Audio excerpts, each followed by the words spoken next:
বিশ্বের নানা প্রান্তে অস্থিতিশীলতা, ট্রাম্পের চড়া শুল্ক নীতি, ফেডের সুদ হার কমানো, যুক্তরাষ্ট্রে মুদ্রাস্ফীতি বেড়ে যাওয়া ও কেন্দ্রীয় ব্যাংকগুলোর সোনার মজুদ বাড়িয়ে দেয়া সহ নানা কারণে মূল্যবান এই ধাতুতে ভবিষ্যৎ বিনিয়োগ বাড়াচ্ছেন বিনিয়োগকারীরা। তাই তো আন্তর্জাতিক বাজারে একের পর এক রেকর্ড গড়ছে সোনার দাম।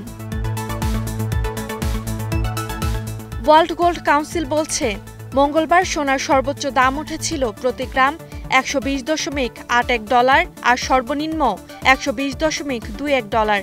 ডলার প্রতি 121.75 টাকা ধরলে আন্তর্জাতিক বাজারে মঙ্গলবার প্রতি ভরিতে সর্বোচ্চ দাম হয় $1,71,558 টাকা আর সর্বনিম্ন $1,70,706 টাকা।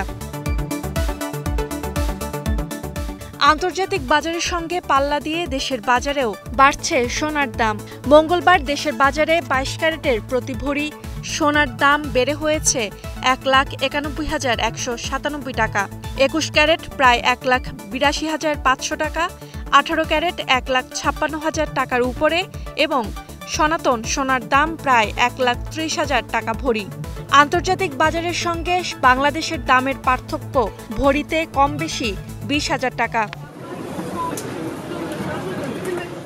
খাত সংশ্লিষ্টরা জানান, দেশে সোনার দাম নির্ধারণে আমদানি খরচ, শুল্ক নীতি ও ডলারের দামের উপর গুরুত্ব দেওয়া হয়। সেই সঙ্গে পাচার ঠেকাতেও দাম সমন্বয় করা হয়।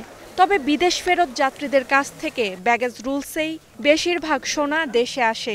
এছাড়া অবৈধ পথেও সোনা প্রবেশের অভিযোগ রয়েছে। Roksana Rimi, star news.